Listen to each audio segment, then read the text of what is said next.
Handicapés. Amen. Même si vous êtes derrière les piliers, je ne vous vois pas, le Seigneur vous voit. Amen. C'est vrai qu'en janvier, quand j'ai annoncé ce que j'ai annoncé, je ne m'attendais pas à ce qu'allait arriver. Et je remarquais que j'allais à contre-courant de tous ceux qui étaient en train d'annoncer bonne année, bonne santé, etc., qui annonçaient plein de bonnes choses. Et c'est vrai que je ne me suis pas fait que des amis. Mais ce qui m'étonne, c'est que ceux qui ont annoncé tout un tas de bénédictions pour l'année, sur tous les réseaux sociaux, ne reprennent pas les réseaux sociaux pour dire qu'ils se sont trompés. Moi, quand je me trompe, j'aime bien dire que je me suis trompé. C'est le minimum des choses. Et pendant que vous chantiez tout à l'heure ce matin, j'étais particulièrement dans la présence de Dieu. Amen. Et le Seigneur m'a donné une parole prophétique déjà avant le message que j'avais prévu. Ça m'est tombé dessus, comme ça m'a fait un choc. Parce que j'ai dit au Seigneur, mais est-ce que tu veux vraiment que je dise ça à l'Église? Le Seigneur m'a dit, dis-leur ce que je t'ai dit de leur dire. Alors je l'ai écrit parce que je peux vous dire que cet après-midi ou demain, je vais balancer ça dans tous les réseaux sociaux, dans tout ce que je vais pouvoir trouver comme chose à faire circuler. Le Seigneur m'a dit qu'au début de l'automne, c'est-à-dire aux alentours du début du mois de septembre, il y a une nouvelle drogue qui va circuler. Une drogue qui va être tellement terrible que ça va causer des catastrophes sur ceux qui vont prendre la drogue, mais aussi sur ceux qui vont la vendre. Ça va être très dur. Donc si vous connaissez des gens, parce que je suppose qu'en dehors de l'église, vous ne faites comme vous ne croisez pas que des saints dans la rue, si vraiment vous connaissez des gens qui ont des problèmes, soit d'addiction, soit des dealers ou quoi que ce soit, prévenez-les. Vous allez sûrement vous faire des problèmes. On va se moquer de vous, on va peut-être vous insulter. Mais je vous dis qu'avant la fin de l'année, on va vous respecter. Parce que si vous annoncez ça, les gens vont voir que ça va se réaliser. Et ce que je vous dis là, je fais le pari qu'à l'automne, on va en parler à la télévision. Les médias vont en parler. Ce que la loi, ce que la police, ce que le gouvernement n'a pas réussi, Dieu va le faire. Amen. Il va faire le ménage dans tous ces milieux. Prévenez, prévenez, prévenez, je vous en supplie. Quel que soit ce que ça vous coûtera, prévenez, parce que bientôt on se rappellera que vous avez prévenu. Ça, c'était la première partie. C'était pas forcément la plus grave. Donc j'avais dit en janvier qu'il allait y avoir des catastrophes, quelque chose de terrible qui allait se passer, qu'on ne pourrait plus se réunir dans les églises ou quoi que ce soit. Je ne sais pas si je dois dire malheureusement ou heureusement ça s'est passé, parce que j'aurais préféré que ça ne se passe pas. Il y a des moments où on préférerait que les prophéties ne se réalisent pas, malheureusement. Mais comme on en parlait qu'un serviteur il y a quelques jours, les prophéties sont toujours, même si elles sont mauvaises, dans le but d'annoncer, s'il y a repentance, une bénédiction. Vous savez, juste avant le confinement, il y a un serviteur de Dieu qui m'a téléphoné. Il m'a dit, j'organise une convention d'intercession, je voudrais que tu viennes. J'ai dit, je ne réponds pas comme ça, je prie et je te réponds dans quelques jours. Quelques jours après, j'ai rappelé ce serviteur, je lui ai dit, non, ta convention, c'est pas la volonté de Dieu. J'y vais pas. J'ai dit, s'il veut faire une convention, fais une convention de repentance. Il m'a dit, on verra plus tard. Quelques jours, on m'a téléphoné, il venait de mourir du Covid. Je ne dis pas que c'est un mauvais serviteur de Dieu, mais je dis qu'il est parti. Il serait peut-être parti quand même, mais il aurait fait sa convention de repentance et d'humiliation. Et c'est ce à quoi j'ai appelé beaucoup de serviteurs de Dieu en France et à l'étranger dans ces mois. Actuellement, j'en ai vu aucun le faire. Et vous allez voir qu'à la suite du message, tout ça, encore une fois, malheureusement, ça va se payer. Et au travers de ce qu'on a vécu, de ce qu'on vit et quoi que ce soit, à un certain moment, je refusais d'allumer mon téléphone. Parce qu'à chaque fois que je prenais le téléphone, c'était toujours pour apprendre que 3 ou 4 serviteurs de Dieu ou servantes de Dieu étaient morts. Sans compter les chrétiens. Sans compter les chrétiens. Bien sûr, il y a des églises qui ont eu plusieurs dizaines de morts dans l'assemblée. Mais on a vu que beaucoup de ceux qui sont morts. Moi, j'ai vu des pasteurs, le dimanche j'avais annoncé le samedi, avant le confinement, ne vous réussissez pas demain, priez, ça va être une journée catastrophique. Tout le monde a dit Amen, 80% m'ont pas écouté. Dans ceux qui ne m'ont pas écouté, on a enterré un certain nombre. Moi j'ai dit, je ne passerai même pas la porte de cette convention parce que je sais que ça se finira mal. Et que beaucoup sont à l'hôpital et malheureusement un certain nombre sont morts. Faisons attention, même si les choses, on est tous des vedettes, surtout ceux qui habitent en Europe, maintenant on est tous des vedettes, on est toujours plus forts que les autres. Ça, il faudrait arrêter cette mentalité-là. Même si tu as réussi à venir, même si tu fraudes à longueur de temps, même si tu fais n'importe quoi, même si tu te prends pour un saint, tu n'es pas plus fort que les autres. Obéis aux lois, même si elles paraissent bizarres. C'est un minimum. Dieu regarde ceux qui obéissent. Il dit d'abord, priez premièrement pour vos autorités. Il n'a jamais été dit, adressez vos autorités. Il y a quelque temps, pendant le confinement, on était chez nous on est bien dans notre région, il n'y avait pas de Covid, il n'y avait rien, on circulait selon les autorisations, mais on n'avait pas de masque, on n'avait rien, on ne savait même pas ce que c'était que la maladie, à part en allumant la télévision, quoi. On était tranquille, on était chez nous, dans la maison, on regardait pousser les tomates, tout allait bien, jusqu'au moment où je me suis remis dans la prière, et j'ai dit, Seigneur, jusqu'à quand je vais continuer à annoncer des problèmes, j'en ai marre.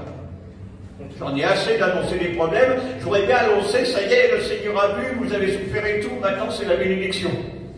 Ah, j'entendais tout à l'heure, péché moins effacé, faites attention à ce qu'on chante parfois. On chante parfois des choses qu'on ferait mieux d'éviter. Et donc, il y a quelque temps, on regardait la télévision, et il y avait toute une série d'émissions sur les chercheurs d'or en Australie. Et c'était impressionnant à voir, parce qu'on voyait à un moment, il y avait une énorme machine, un truc énorme qui pesait 45 tonnes et tout ça. Et ils expliquaient que dans cette machine, ils mettaient 20 tonnes de pierre, 20 tonnes de minerais et tout. Et que la machine, pendant 12 heures, elle travaillait, elle cassait les minerais, elle lavait et tout. Et qu'après, à partir de 20 tonnes de minerais, ils récupéraient 2 grammes d'or. Vous vous rendez compte, 20 tonnes de minerais pour récupérer 2 grammes d'or. Et au prix où est l'or, 2 grammes d'or, ça leur rentabilisait la journée. Et ce qui était étonnant, c'est que cette machine, elle avait un nom, ça s'appelle une cribleuse. C'est-à-dire que ça crible, et ça vous transforme des rochers entières en poussière. C'est impressionnant à voir. Et c'est là que ça m'a rappelé une chose, vous serez criblés. Et vous savez, on a entendu beaucoup de discussions au niveau des chrétiens. Est-ce que c'est le diable qui a envoyé la maladie ou est-ce que c'est Dieu? Et bien sûr, certains ont dit Dieu n'envoie jamais la maladie ou quoi que ce soit, c'est obligatoirement le diable, Dieu permet ou quoi que ce soit. Alors j'ai réfléchi, j'ai recherché dans la parole cette histoire de criblé.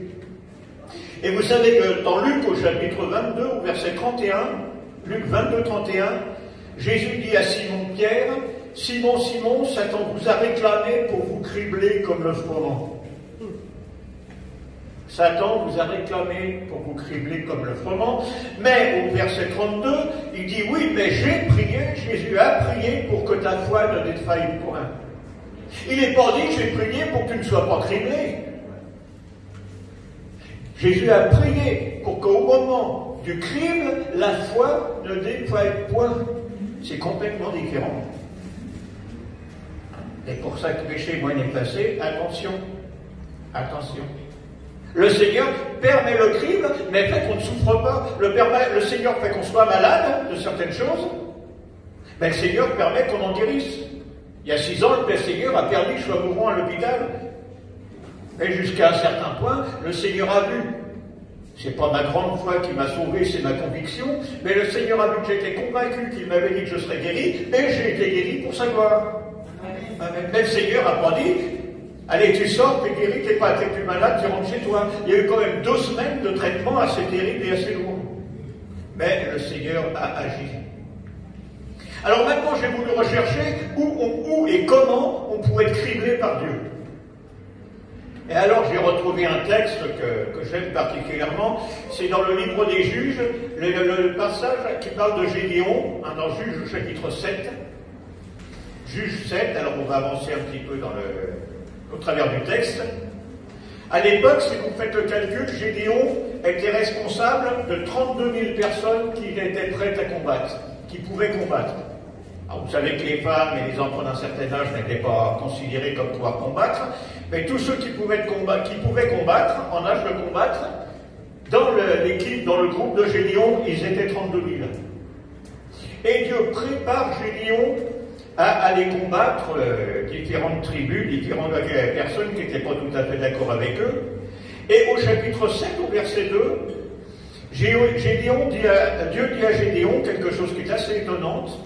Le peuple que tu as avec toi est trop nombreux pour que je livre Madian entre ses mains.